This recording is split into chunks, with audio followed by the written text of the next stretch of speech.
Prontos? Preparados, meus amigos, para se aproximarem novamente um pouco mais da realidade espiritual de Cristo? Neste caso, deixe-me te fazer uma pergunta, uma única pergunta. Na sua opinião, Cristo ressuscitou ou ainda se encontra morto? Você tem uma posição definida sobre este assunto? Não? Porém, Paulo tem. Veja o que Paulo afirma no livro de 1 Coríntios capítulo 11, versículo 26. Porque todas as vezes que comerdes deste pão e beberdes do cálice, anunciais a morte do Senhor até que ele venha. Neste caso, inconscientemente, todas as vezes que você participa da Santa Ceia, você está afirmando que Cristo está morto. E você não está longe da verdade. E isto não contraria o resto das Escrituras. Veja o que Paulo afirma no livro de 1 Coríntios capítulo 15, versículos 16 e 17. Porque se os mortos não ressuscitam, disse Paulo, também Cristo não ressuscitou, e se Cristo não ressuscitou, é vã a vossa fé, e ainda permaneceis nos vossos pecados. Ou seja, se de fato Cristo tivesse ressuscitado, então todos nós estaríamos sem pecado? É isto que esta palavra está afirmando? Bom, se fosse exatamente isso, então o apóstolo João está negando a possibilidade de Cristo ter ressuscitado. Porque o apóstolo João diz no livro de 1 João, capítulo 1, versículo 10, se dissermos que não temos pecado, fizemos Deus de mentiroso, e a verdade não está com nós. Ou seja, preste atenção. Deixe-me te ajudar a entender esta passagem com os olhos iluminados da fé. Livro de 1 Coríntios, repito, capítulo 15, versículo 16 e 17. Porque se os mortos não ressuscitam, os mortos somos nós. Sim, o homem que está em pecado está morto em seus pecados. Por isso Jesus disse, deixa os mortos sepultar os próprios mortos. Neste caso, nós somos os mortos. Se nós não ressuscitamos, então Cristo não ressuscitou. Sim, porque Cristo só ressuscita a partir do momento que nós ressuscitamos. A partir do momento que nós recuperamos a nossa verdadeira consciência, Cristo ressuscita em nós. Ou seja, a ressurreição de Cristo acontece a nível individual. Cada pessoa que nasce do Espírito, Cristo ressurge sobre a sua pessoa. Esse Cristo não ressuscitou, é vã a vossa fé, e ainda permaneceis nos vossos pecados. Se você ainda não nasceu de novo, Cristo não ressuscitou, e isso testifica que você ainda se encontra em pecado. Neste caso, podemos entender por que o apóstolo João disse que se dissermos que não temos pecado, porque o apóstolo João ainda não havia despertado do Espírito, ou seja, Cristo ainda não havia ressuscitado sobre o apóstolo João. Por isso que o apóstolo João se encontrava em pecado. Neste caso, se você se encontra em pecado, isso testifica contra você que Cristo ainda não ressuscitou sobre a sua pessoa. A ressurreição de Cristo acontece a nível individual com cada pessoa. Cada homem que nasce do Espírito, eis aí Cristo ressuscitando sobre ele. Nada tem a ver com uma ressurreição simbólica, descrito nas Escrituras, onde Cristo saiu do túmulo, aonde 2 anjos arredaram uma pedra para que ele saísse daquele lugar. Estamos falando da ressurreição de Cristo no homem. Preste atenção, livro de 1 Coríntios, capítulo 15, versículo 44. Semeia-se corpo natural, ressuscita corpo espiritual. Qual desses dois corpos, é que estão mortos? Semeia-se o corpo natural, ressuscita o corpo espiritual. Bom, se o corpo espiritual precisa ressuscitar, logo é o corpo espiritual que está morto. E este corpo espiritual é o corpo de Cristo. Em outras palavras, é Cristo que se encontra morto na carne. Neste caso, precisamos semear o natural para que o espiritual ressuscite. E isto se encaixa perfeitamente na descrição que Jesus afirmou: remove o primeiro para estabelecer o segundo. Você só irá despertar da mente de Cristo quando a sua mente natural for removida. Neste caso, podemos entender porque no livro de Efésios, capítulo 5, versículo 14, encontra-se o seguinte registro: desperta, ó tu que dormes, levanta-te de entre os mortos. Sim, você pode não reconhecer que você, na essência, é o próprio Cristo, mas Cristo se reconhece na sua pessoa. Veja o que consta no livro de 2 Timóteo, capítulo 2, versículo 13. Se somos infiéis, ele permanece fiel, porque não pode negar-se a si mesmo, porque Cristo reconhece que ele está em nós. Embora você não reconheça essa realidade, Cristo sabe todas as coisas. Cristo está morto para você, porque você ainda não despertou da sua verdadeira consciência. Mas Cristo, a nível espiritual, ele está muito bem vivo. Porém, Enquanto isso não vier a se tornar uma realidade neste plano físico sobre a sua pessoa, ele se encontra morto, adormecido na sua consciência. Por isso que Cristo se encontra morto na carne. Por isso, esta passagem explica: desperta, ó tu que dormes. Sim, levanta-te de entre os mortos e Cristo te esclarecerá. Veja, se fizermos um link com o livro de Salmos, capítulo 44, versículo 23, desperta porque dorme, Senhor. Acorda, não nos rejeites para sempre. Veja, que quem está dormindo é Cristo. Desperta porque dorme, Senhor. Acorda. Sim, quando diz desperta tu que dormes e levanta de entre os mortos, está falando de Cristo. É Cristo que se encontra dormindo na carne, morto na carne. Por isso, Cristo precisa ressuscitar sobre o homem natural, para que os dois passem a ser um só.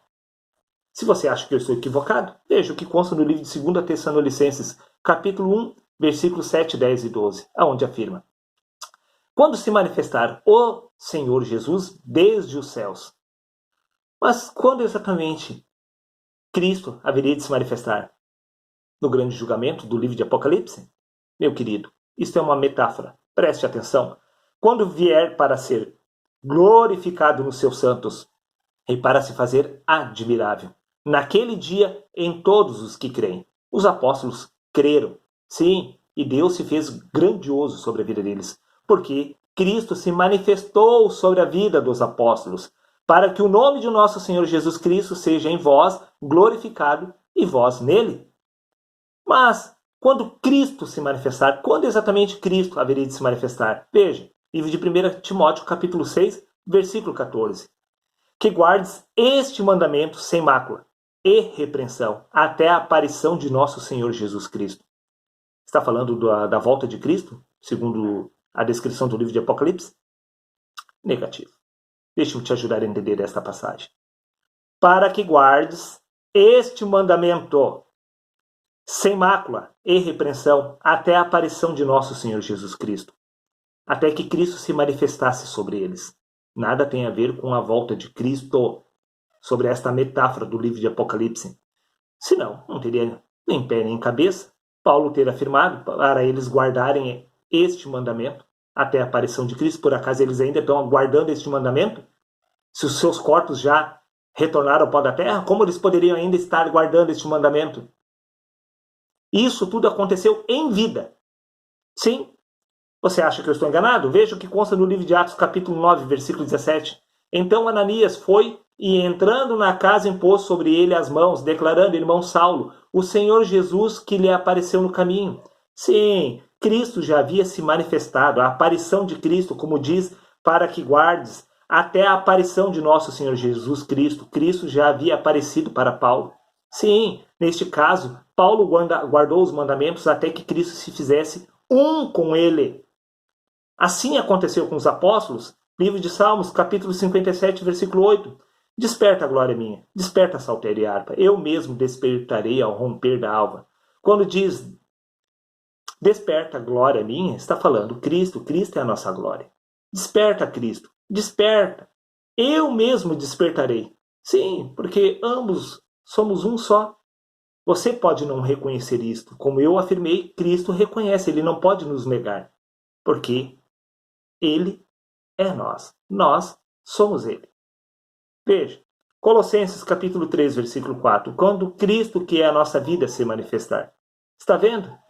Quando diz 2 Timóteo capítulo 2, versículo 13, se somos infiéis, ele permanece fiel porque não pode negar-se a si mesmo, podemos entender no livro de Colossenses 3, 4, quando Cristo, que é a nossa vida, se manifestar. E foi manifesto sobre o homem Paulo. Livro de Atos capítulo 9, versículo 7. E os varões que iam com ele pararam, espantados, ouvindo a voz, mas a ninguém vendo.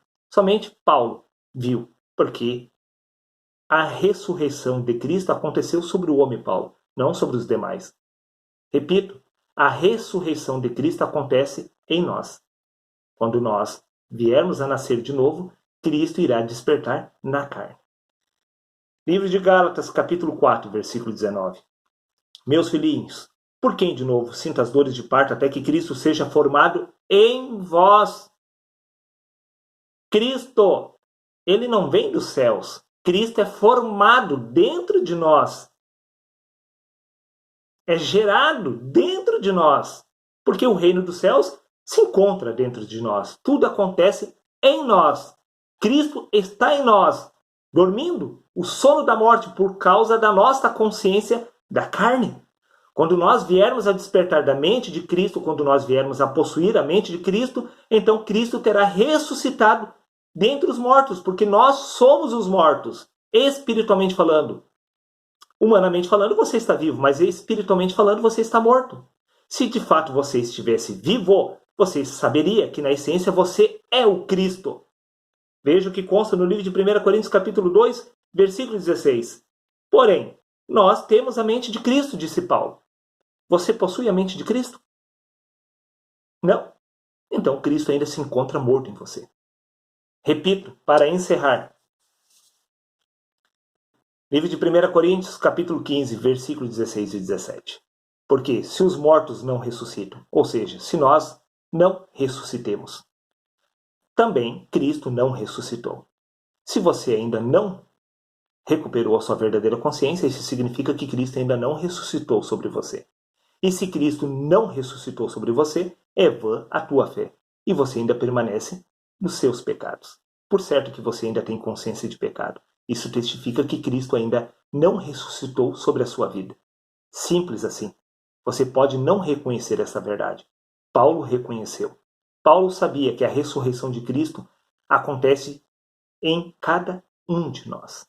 Sim, quando Cristo é gerado em nós, este Cristo ressuscita dentre estes mortos, porque nós somos os mortos espiritualmente falando. Seria isso, um abraço a todos e até o próximo vídeo.